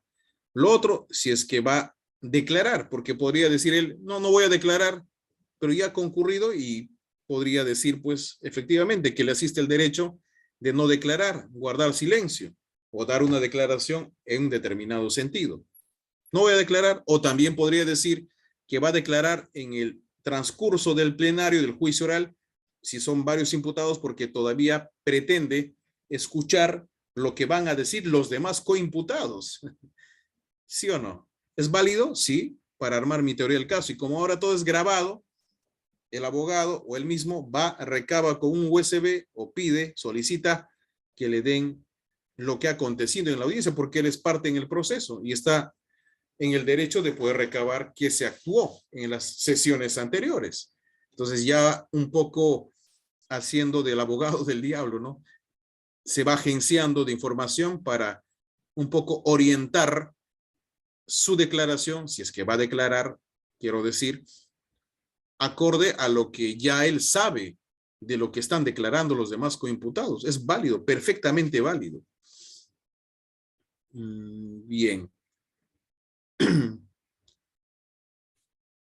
Para apelar la prisión preventiva tenemos 3 días y 24 horas para elevar. ¿Por qué? Porque es sumamente urgente. Es una libertad. La sala penal se pronunciará previa vista de la causa, ¿no? Del expediente de la causa dentro de 72 horas de recibido el expediente. Con citación del fiscal superior y del defensor del imputado, la decisión se expedirá el día de la vista de la causa o dentro del plazo de 48 horas. Lo mismo ocurre para los autos de cese y de prolongación de prisión preventiva, ¿no? Por extensión, podríamos decir también respecto a la adecuación de plazo de prolongación de prisión preventiva. No es muy común, pero sí existe este tipo de peticiones de adecuación del plazo de prolongación de prisión preventiva, ¿no? Bien, vamos a hacer una pausa aquí de 5 minutos, ya para retomar con la segunda parte. ¿Está bien? Pena con efecto. Algunos dirán, debió ser más de 4 años, o solamente debió imponerse si es que la pena era mayor a 4 años. Entonces, tampoco es que está establecido de esa forma. Solo es que el Código Penal establece cuando hay una reserva de fallo condenatorio, cuando hay una suspensión de la pena, ¿no? O cuando hay una exención. Entonces, esos aspectos es importante tener en cuenta cuando la pena es mayor a 2, 3 o 4 años de pena privativa de libertad. Pero eso no impide a que el juzgador pueda imponer, ¿no?, una pena con efectividad cuando es menor a 4 años de pena privativa de libertad. Sobre la, digamos, la ejecución provisional, por ejemplo, de una condena, también se ha visto mucho en casos de corrupción de funcionarios que a veces con un afán, digamos, disuasivo, el juez lo emite para generar en el colectivo tal vez de que no se vuelva a cometer delitos porque los funcionarios debieron haber tenido mucho reparo y mayor cuidado por su propia condición de tal, y que esto llegue como mensaje, ¿no?, a la población para que no se cometan los delitos como este. Pero en este caso, como el que ahora se ha publicitado, de una sentencia absolutoria por esta suma de 2 millones, me parece, en el caso del señor Cerrón, Vladimir Cerrón, seguramente también será materia de apelación, ¿verdad? Y ustedes ven que justamente los recursos impugnatorios o bien son una herramienta, desde luego procesal, pero que también puede ser utilizada con otros fines.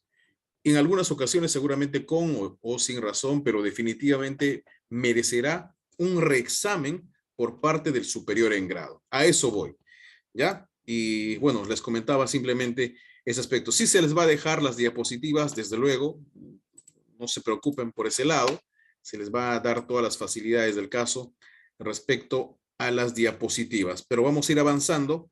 A ver, compartimos la pantalla. Ya estamos nuevamente.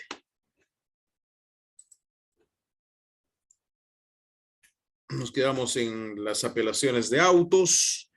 Ya hemos señalado los plazos. Debe haber una expresión de agravios, una pretensión concreta. Se debe de fundamentar el fundamento de hecho, de derecho. Y también los plazos que debe observar la sala. En sala, la audiencia es de carácter inaplazable. Apelación es de carácter inaplazable. Hemos establecido cuál es el plazo en el que debe ser resuelta. O sea, 3 días para apelar, 24 horas para elevar, 72 horas que tiene la sala justamente, ¿no?, para poder pronunciarse. Bueno, tal vez no se cumpla esto a cabalidad, pero por la carga procesal, pero definitivamente deben cumplirse estos propósitos, ¿no?, de citar al fiscal superior, al defensor del imputado para llevarse a cabo la audiencia. La decisión se expedirá el día de la vista de la causa o dentro del plazo de 48 horas, bajo responsabilidad, ¿verdad? Y avanzamos. El efecto devolutivo hace referencia a que la tramitación y la resolución de recurso corresponde al órgano superior jerárquico, al que dictó la resolución recurrida. Sus manifestaciones son que hace cesar los poderes del acuo. El acuo es el juez de primera instancia, el ad quem son los jueces del colegiado. Ya asume el conocimiento de la causa para examinar lo decidido. Mientras que el efecto no devolutivo es el de reposición. Hay efecto suspensivo. Significa la imposibilidad de ejecutar la resolución judicial cuando el recurso es admitido en ambos efectos. Ya se suspende en todo caso de ejecutar la decisión o la resolución judicial. Bien, avanzamos. El efecto extensivo también cuando le favorece a otras personas que se encuentran en la misma situación. Como les decía, por ejemplo, si solamente uno de los abogados, no sé si el más remunerado, o el más dedicado a ese caso y que quiere que ese sea su mejor carta de presentación, es el único que apela y los demás disculpen el término, se cuelgan de esa apelación. ¿Podrían hacerlo? Sí, lo pueden hacer. ¿Podrían no compartir el criterio? Sí, pero si no lo hacen, si no indican que se van a acoger a los mismos fundamentos, si no van a ser suya, porque de pronto se descuidaron, no les pagaron, se les pasó el plazo, o simplemente no tenían ni por dónde empezar en efectuar y redactar la apelación, pero si les va a favorecer a los demás que se encuentran en la misma situación jurídica, la sala hará mención que en efecto ocurrirá la liberación de estas personas respecto del cual se revoca la medida y se impone ya no prisión preventiva, sino una comparecencia con restricciones. Oh, sorpresa, los demás abogados no hicieron nada, pero por extensión y con motivo de la apelación de aquel abogado que sí apeló conforme debió ser, le dieron la libertad a todos los imputados que se encontraban en la misma situación jurídica o porque declararon nulo esa resolución. ¿Y cuál es la consecuencia? Que no existe pues esa medida y como tanto retoman o recobran su libertad. Bien, quiero dar en todo caso algunos ejemplos ya como para ir cerrando esta parte. Ya hemos hecho tarde en realidad la pausa, debió ser en la primera hora, pero vamos como ejemplos. A ver, en una audiencia de prisión preventiva, a propósito de la facultad de recurrir, se puede apelar indicando de que una de las partes quiso someterse a una prisión, a una terminación anticipada y el juez de investigación preparatoria desestimó ese pedido porque en aquel pedido de terminación anticipada, de pronto el abogado estaba conviniendo, negociando en el buen sentido de la palabra, se puede negociar en las partes procesales, una pena que no sea con efectividad y solamente sea con pena suspendida.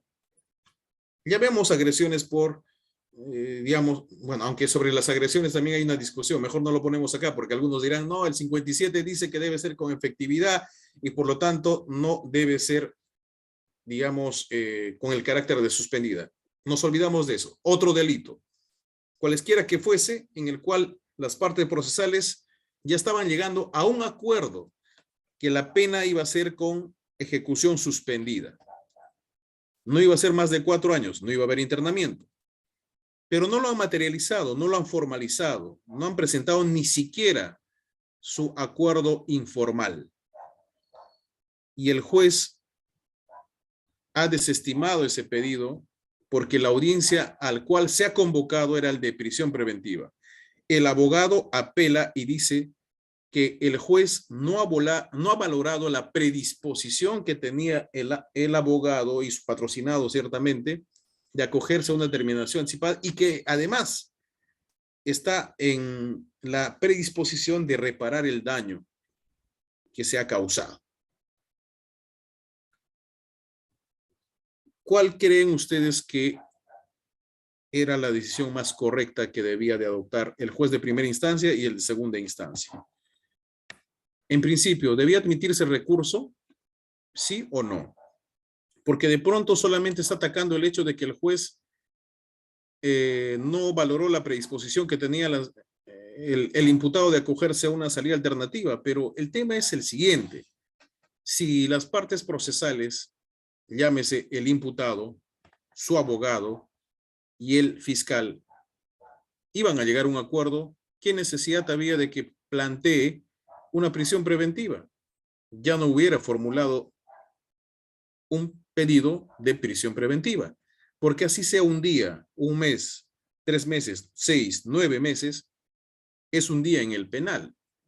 Entonces, esa voluntad se hubiera puesto de manifiesto al momento que ha declarado justamente. El problema es que en algunas ocasiones los abogados de la defensa dicen que guarde silencio su patrocinado y recién con ocasión de la audiencia de prisión preventiva indican que que les dé el juez alguna oportunidad, que fue un error, que se siente arrepentido, pero que es culpable.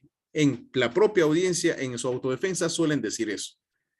Pero ¿qué mejor hubiese sido? Bueno, no están obligados tampoco a declarar, ¿no? Ciertamente pueden mentir, abstenerse de dar declaraciones, etcétera. Es más, el acta de entrevista no debe ser considerado si es que no ha sido rendido en la presencia de un abogado. Lo que vale es la declaración indagatoria con presencia de su abogado de libre elección o el de la defensa pública. Entonces, en ese momento, si es que el imputado, además de dar sus generales de ley, hubiese señalado con la asesoría de su abogado, sea público o privado, que iba a someterse a una terminación anticipada, de pronto tal vez el fiscal ya no hubiese planteado una prisión preventiva y hubiera quedado solo como una terminación anticipada. Y lo mismo ocurre en requerimientos con incoación de proceso inmediato. Aunque a diferencia de un proceso común, el proceso inmediato es un proceso especial y no te prohíbe que en el requerimiento de incoación de proceso inmediato se acumule además pretensiones como el de terminación anticipada, prisión preventiva inclusive, pero desde luego tiene que declararse primero procedente, pues si cabe o no una incoación de proceso inmediato, pero podría de algún modo las partes forzar en indicar de que sí hay predisposición y se van a someter más bien a una terminación anticipada y el proceso va a terminar en corto tiempo y con una sentencia consensuada, conformada, homologada por el juez.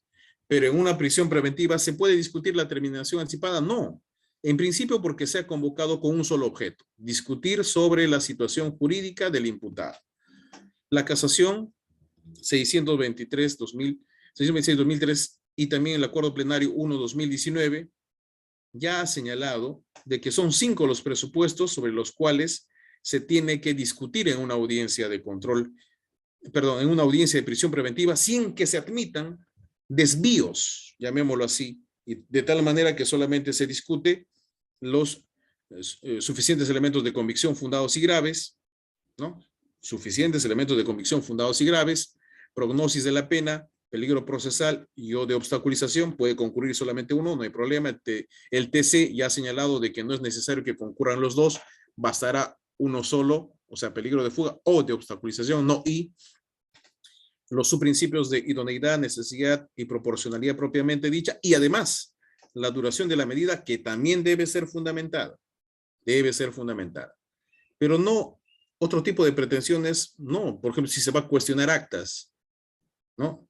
Si se va a presentar algún tipo de tutelas, ¿no? Si se va a presentar en un habeas corpus inclusive, ¿no? Plantean a veces habeas corpus cuando ya se ha programado la audiencia de prisión preventiva, y en este caso se ha planteado una nulidad pidiendo de que debió haberse primero discutido la terminación anticipada. Obviamente no tenía razón de ser. En principio se pudo haber hecho un control de admisibilidad de recurso por el juez de primera instancia. Y lo segundo, que la sala también obviamente declare nulo el concesorio de esa apelación. Otro aspecto importante tomar en cuenta es respecto de las prolongaciones de prisión preventiva. Las prolongaciones de prisión preventiva, no obstante que el código de manera tal vez que da pie a diferentes interpretaciones señala de que se tiene que presentar antes del vencimiento de la prisión preventiva, pero sí dice que tiene que ser resuelta dentro de las 72 horas. ¿Cómo interpretamos el antes? ¿Un mes antes, un día antes, 3 días antes, una semana antes, un mes antes, 2 meses antes? ¿No? Pero hay ocasiones en las cuales presentan a veces hasta faltando horas antes que venza la prisión preventiva. Y ponen apuros al juez porque si no, ¿cuándo lo va a resolver? ¿Cuándo vas a correr traslado? ¿Cómo vas a garantizar la defensa eficaz? Tal vez ni siquiera los abogados se encuentran. Antes de la pandemia tenían que desplazarse de un lugar lejano a otro seguramente. Ahora con la virtualidad como que favorecen las cosas, ¿no? Desde donde estés, así sea desde un celular, te conectas y puedes tener 2, 3 audiencias a la vez, entre comillas digo, ¿no? Salvo que alguien detecte que eso está ocurriendo y obviamente se prestaría pues alguna causal de nulidad. Pero en rigor lo que quiero decir es de que este tipo de circunstancias permiten corregir ciertos aspectos, ¿no? De que se tiene que presentar con cierta anticipación. Y a veces cuando se le es denegada y se manda actuaciones a control interno al Ministerio Público porque no ha permitido que uno se permita correr traslado a las partes procesales, o a veces lo solicitan después de ya vencido en horas el plazo de prisión preventiva, cuando bien pudieron haberlo presentado mucho antes, ¿no? Son situaciones que se prestan justamente para las apelaciones. Y como juez de investigación preparatoria vemos a diario situaciones como estas. ¿En qué aspectos más respecto de la apelación? En los sobreseimientos. Ya les decíamos de que en el sobreseimiento se puede llevar a cabo con los que estén presentes. Así esté el acusado o no esté, igual se lleva. Está su abogado. Pero siempre es importante poner de conocimiento a la parte agraviada, porque él va a ser el más perjudicado con que ese archivo implique que ese proceso ya no va para más. Entonces, así no concurra, pese a que fue notificado, hay que notificarle. Se le tiene que notificar para que tome conocimiento de lo que se ha decidido, y si de pronto pues va a estar de acuerdo, se declarará consentida. Pregunto, ¿en ese momento se podría declarar consentida sin poner de conocimiento a la parte agraviada que ha estado notificado y no concurrió? Se notificó, no concurrió, se emitió la decisión. ¿Se puede declarar consentida? No, tendríamos que notificar todavía, así no haya concurrido, a la parte agraviada para que tome conocimiento. Si no apela dentro de 3 días, recién se tendría que declarar consentida, anulando los antecedentes del imputado. ¿Ya? Otro aspecto en apelación, por ejemplo, a ver, las resoluciones llamados autos de enjuiciamiento, ¿se pueden apelar? ¿Se tienen que notificar? Se notifican en acto de audiencia, porque en acto de audiencia estás resolviendo todo, estás declarando la validez formal, sustancial, estás indicando cuáles pruebas son admitidas, está señalando cuáles son las partes constituidas en el proceso, y está señalando que el auto de enjuiciamiento es de carácter irrecurrible. No le crean al docente, créanle al Código Procesal Penal, y el Código Procesal Penal establece justamente que el auto de enjuiciamiento tiene el carácter de irrecurrible. Y así lo dice justamente el artículo 353, inciso 1. 353. Resueltas las cuestiones planteadas, el juez dictará el auto de enjuiciamiento. Dicha resolución no es recurrible. No solamente dice que no es impugnable, o sea, no cabe nada. Dicha resolución no es recurrible, no es recurrible. Se notifica en acto de audiencia, se da por notificado de manera oral, y si es que desean las partes, tendrán que solicitar pues copia del acta y de la resolución. Pero se puede notificar en ese momento, porque en ese momento están escuchando todas las partes procesales, debidamente representados por sus abogados y los que se han declarado constituidos en el proceso. Otro aspecto que podría ser como pregunta, tal vez, ¿no? A ver, si es que el juez desestima un sobreseimiento pedido por la parte o pedido de oficio, el proceso sigue. Pero cuando el juez sí acepta un sobreseimiento que implica un archivamiento, sí se puede impugnar. Qué curioso, ¿no? En lo otro no se puede. Pero en este último, cuando sí se acepta el sobreseimiento, sí se puede apelar. ¿Y quién seguramente apelará? No solamente la fiscalía, sino el actor civil, cuando la fiscalía lo solicita. Porque la fiscalía puede pedir el sobreseimiento y el actor civil puede estar en desacuerdo. Allí sí cabe la apelación. Pero cuando deniega al abogado del imputado, no se puede apelar. Debería, ¿verdad? Debería apelarse o debería permitirse la apelación, ¿no? Pero bueno, el código señala que no cabe. Bien, preguntas, señores. Preguntas. A ver. Algunas preguntas que tengan a bien de efectuar, señores. Si no, diremos, como siempre, o bien se ha entendido todo o no se ha entendido nada. Bien, doctor, habiendo llegado a la parte final, agradecemos su disertación y pasamos a la ronda de preguntas. Bien, se le va a dar acceso a Rolando Barak. a efectos de que realice su pregunta. Doctor, a mí me interesaba mucho la parte donde se tenía que entender si se debía de aceptar una apelación, una sugerencia de una de las partes afectadas en el quinto día. No sé si me podría dar una pequeño Ya. ajuste de entendimiento. Muy interesante me pareció esa parte. Gracias. Ya, en ese punto, por ejemplo, decíamos que cuando se emite en acto de audiencia, llámese un caso típico de prisión preventiva, si yo ya decidí en acto de audiencia está el fiscal, en acto de audiencia está el abogado, el imputado, a quien estoy de pronto decidiendo que se interne en un establecimiento designado por el INPE.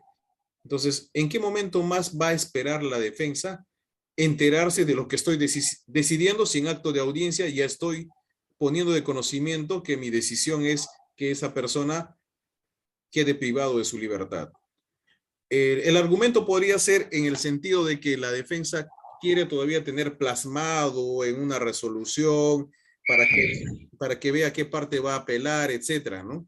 Pero para eso tiene el audio. Entonces se coordina en interno con el especialista de audio para que ataque los puntos que él cree conveniente, ya, para poder apelar y formalizar su recurso dentro de los 3 días hábiles. Dentro de los 3 días hábiles, ¿no? Ahora, sucede que los 5 días es para efectos de que, digamos, no necesariamente cuando es por casilla se entiende que el primer día hábil es mañana.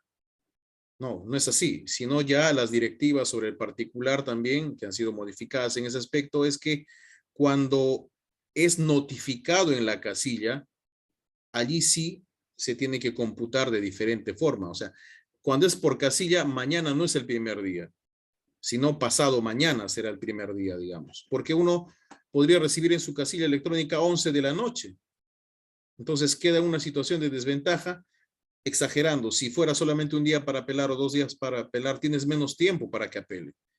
Entonces allí sí, cuando es por casilla electrónica, se extienden los plazos, porque todavía tiene que llegar a tu casilla y luego enterarte de los extremos de la resolución. ¿Cuál es la finalidad de la notificación? Poner de conocimiento sobre lo contenido en una resolución. Pero si allí ya en acto oral estás tomando conocimiento, ¿por qué haber esperado hasta 5 días para recién decir incluso que el especialista de audio no me ha dado la copia de la resolución? Pero si ya escuchaste, interpuso recurso de queja, es un caso real, y la sala me dio la razón. Y la sala dispuso que efectivamente sí habíamos obrado de manera adecuada, ¿no? Muchas gracias, doctor. Luis Meneses solicita que vuelva a explicar la parte de recurso impugnatorio con efecto diferido. Ya. Aquí está, a ver.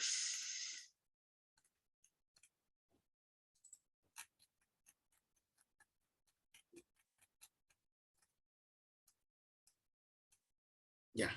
Procede esta modalidad recursal, ahí lo ves, en los procedimientos con pluralidad de imputados o de delitos.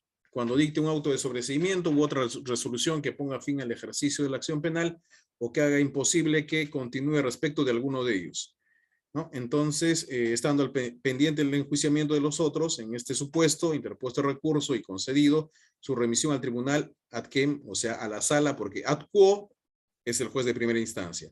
Ad quem, los jueces de segunda instancia. Se producirá cuando se dicte sentencia que ponga fin a la instancia. Y así justamente es establecido, ahí está el pie de página. O sea, ¿qué quiere decir? Que, digamos, pueden haber varios imputados, varios delitos y todavía no se ha llegado a resolver del todo.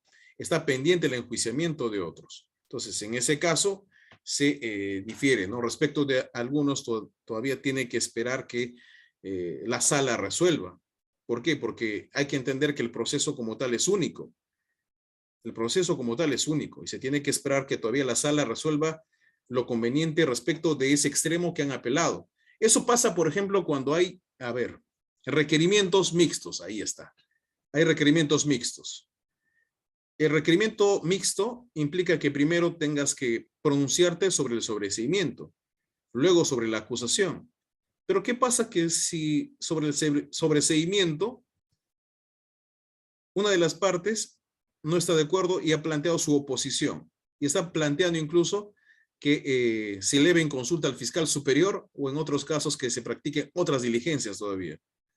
Mucho más complicado, ¿no? Entonces se tiene que todavía esperar que se resuelva por la sala ese extremo, ya porque podría pues, se puede estar avanzando inoficiosamente, ¿no? Respecto de los demás imputados. Bien, otra pregunta.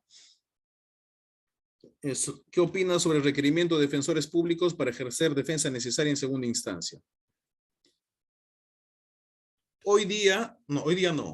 Ayer tuve una audiencia en la cual se había convocado para una audiencia de control de acusación. Antes de ayer, las partes procesales confirmaron al especialista de audio que debían de participar. Inclusive, señalaron de que sí estaban de acuerdo con la fecha y habían recibido el enlace. Pero faltando 10 minutos para las 9, 8:50, dijo, ¿sabe qué? Solamente le apoyé, era mi amiga, no voy a participar, señor. Además, no me paga. No participó de la audiencia. ¿Qué dice el artículo 85? Más allá de que sea inaplazable, de por sí sabemos que es inaplazable, ya hemos dicho cuáles son las diligencias inaplazables, pero también el 85 señala que 24 horas antes, hasta 24 horas antes debe avisar el abogado de su renuncia o de cualquier imposibilidad. Y el hecho de que no asista no lo libera de su deber de realizar todos los actos urgentes que fueran necesarios para impedir su indefensión del imputado. Puede ser una defensa maliciosa para estar postergando la audiencia. Puede ser eso. Pero si no podía, le comunicaba al imputado para que el imputado vaya a la defensa pública. O le asignaba a algún otro colega. O le decía, ¿sabe qué? Que se sincere, ¿no? No voy a poder defenderte, consigue tu abogado o va a haber un defensor público y dile que estás de acuerdo con él y él te va a defender. El caso es sencillo. No lo sé, se me ocurre porque yo también fui defensor público 5 años en área penal. Pero el defensor público que ha concurrido al requerimiento de mi despacho dijo que, doctor, como usted verá, tengo otra audiencia en este momento, pero deme 15 minutos más y voy a terminar y de inmediato ingreso. Fíjense, o sea, el defensor público estaba en 2 o 3 audiencias tal vez. Obligarlo en esas condiciones que acuda a mi audiencia, que no fue provocada por él, que se tenga que extender en su instalación. Hemos empezado después de media hora para que simplemente se acrediten porque se coordinaba por interno, para que alguien lo asesore a esa persona. Pero el imputado no estaba. Entonces tendríamos que reprogramar para que el imputado tenga la oportunidad de tener la posibilidad de designar un abogado de su preferencia para empezar, de su elección. Y si no es así, dentro del plazo de 24 o 48 horas para que esta persona sea quien finalmente ejerza la defensa. No tenía ni el requerimiento de acusación según él, aunque le habíamos mandado por oficio. Pero él tenía entendido que como tenía abogado, tal vez ya no iba a ser necesaria su participación, no se había preparado. No supo indicar por quién se estaba acreditando el defensor público. No sabía ni siquiera cuál era el delito o a quién defendía. Y me pedía 15 minutos más para que acabe su otra audiencia. ¿En qué momento iba a leer la acusación? Si fuese así. Se le podía imponer una multa al abogado inconcurrente, le impuse la multa. ¿No? Incluso el código dice puedes comunicar al colegio de abogados al que pertenece, dependiendo de la gravedad, o a la presidencia de la corte donde ejerce aquel abogado. He visto incluso en una audiencia de prolongación de prisión preventiva porque ya vencía mañana y para hoy día se convocó a una audiencia y no vino el abogado. ¿Cuál era la finalidad? Que se frustre la audiencia para que salga libre esa persona, ¿no? Para que salga libre esa persona porque ya vencía mañana y el requerimiento me puso a las 3 de la tarde y vencía mañana. ¿Cuándo iba a ser la audiencia? 5 de la tarde, 7, 8 de la noche. el código dice 3 días, 72 horas para que resuelvas, pero si ya mañana vence. ¿Se dan cuenta? Son situaciones, ¿no? Entonces, ese aspecto hay que tener en cuenta. En segunda instancia, pueden participar ciertamente el colegiado oficia a la defensa pública para que participen. Tendría que dar un receso, ¿no? De algunos minutos para que también el abogado lea y se entere cuál es la apelación. Pero pongámonos en un caso extremo de que el abogado de la defensa pública dice, ¿sabe qué? La apelación que ha hecho el abogado particular está mal. No lo voy a oralizar. Ni siquiera le ha consultado al abogado, a su patrocinado, porque ejerce defensa necesaria. No comparto, no estoy de acuerdo. Me desisto. Y decíamos hace un momento que tendría que el mismo patrocinado también indicar lo conveniente, ¿no? Pero allí, ¿de quién es la culpa? Del abogado que no concurrió, que no justificó anticipadamente, que no pidió la reprogramación. El actor civil se opone al requerimiento de sobreseimiento del fiscal. De conformidad al artículo tal, pide actos de investigación. El juez resuelve fundada la oposición o improcedente el sobreseimiento y eleva al consulta superior, lo cual es irregular. Si el juez resolvió, a ver, irregular, si el juez ya resolvió por improcedente el sobreseimiento, devuelto los autos por la Fiscalía Superior,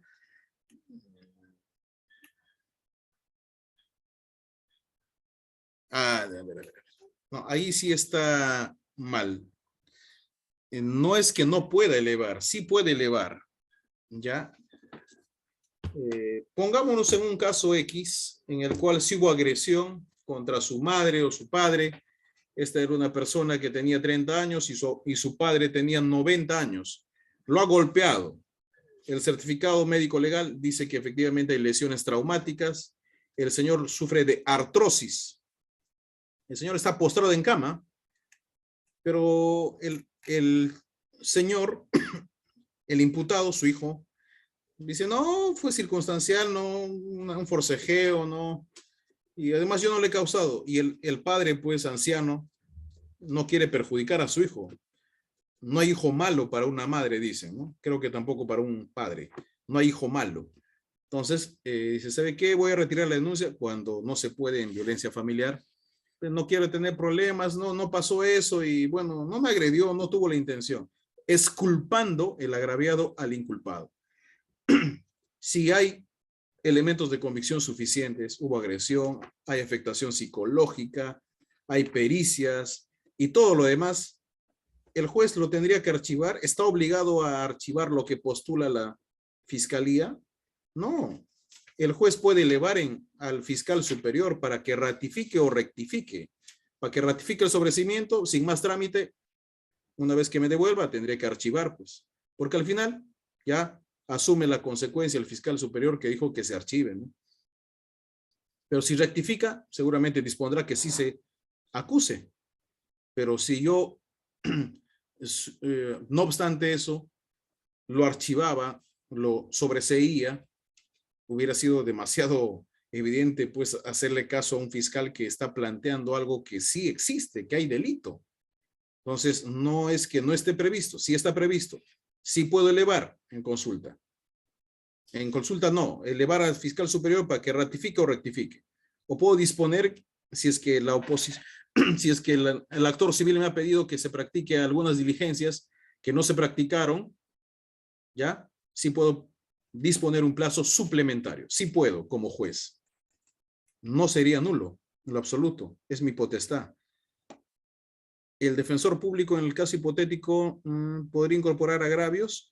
No. El defensor público acude con el requerimiento, con la apelación que ha postulado en su oportunidad, porque si no estaríamos desnaturalizando la apelación que ha presentado en su momento el abogado. No puede. No habría congruencia, definitivamente no habría congruencia recursal.